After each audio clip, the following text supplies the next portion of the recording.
अस्सलाम वालेकुम, welcome to my channel Infography. I am Amara and I am a graphic designer.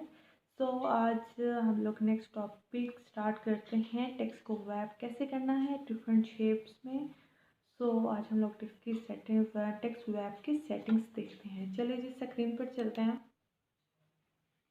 यहाँ पर मैंने हेलो और इन्फोग्राफी पहले से टाइप करके रखा हुआ है। हम लोग जस्ट शेप्स में जाएंगे।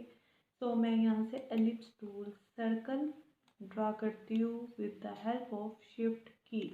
ठीक है, देन ब्लैक है कलर आ गया जी। इसकी मैं ऑपेसिटी कम करती हूँ, 43 कर लिया। ठीक है, देन मैं यहाँ से जो मैंने अपना इन्फोग्राफी लिखा हुआ है यहाँ से उठाती हूँ, दोनों को सिलेक्ट करती हूँ, अलाइनमेंट में जाती हूँ,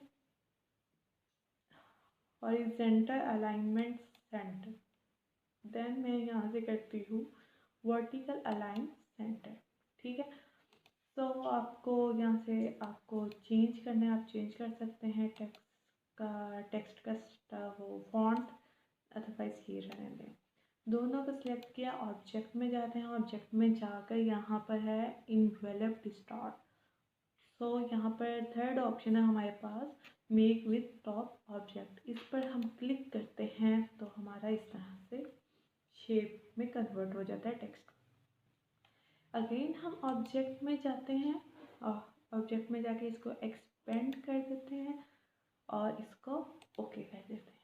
ठीक है, अब देखें, अगर हम लोग डायरेक्ट सिलेक्शन टूल लेते हैं तो यहाँ पर हमारे पास एंकर पॉइंट्स आ गए हैं। हम लोग इसको अपनी मर्ज़ी से थोड़ा सा कर भी सकते हैं सेट वगैरह। लेकिन अब हम लोग क्या करते हैं, इसी टेक्स्ट की मैं ऑल्ट से कॉपी लेती हूँ। कॉपी लेकर उसका मैं कॉपी कलर चेंज कर देती हूँ, ऑरेंज करते हैं। ठीक है जी, और कॉपी को थोड़ा सा हम लोग क्या करते हैं, नीचे करते हैं, डाउन वाली साइड पर करते हैं, डाउन कर देते हैं। लीजिए, हमारा इन्फोग्राफी हो गया। उसके बाद जी इसको हम क्या कर देते हैं, ग्रुप कर देते हैं और इसको थोड़ा सा स्मॉल करके जिस साइड पे कर देते हैं। उसके बाद अगेन अगर हम लोग पॉलीगॉन टूल में हम लोग लेते हैं पॉलीगॉन टूल और उसकी भी ऑपेसिटी हम थोड़ी कम कर देते हैं।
होप सो आज की वीडियो आपको पसंद आई होगी। अगर आपको अच्छी लगी है तो चैनल को लाइक करें, सब्सक्राइब करें और हाँ, बेल नोटिफिकेशन को भी प्रेस करें। इंशाल्लाह जी नेक्स्ट वीडियो में मिलते हैं नेक्स्ट टॉपिक के साथ। अपना ख्याल रखिएगा। अल्लाह हाफ़िज़।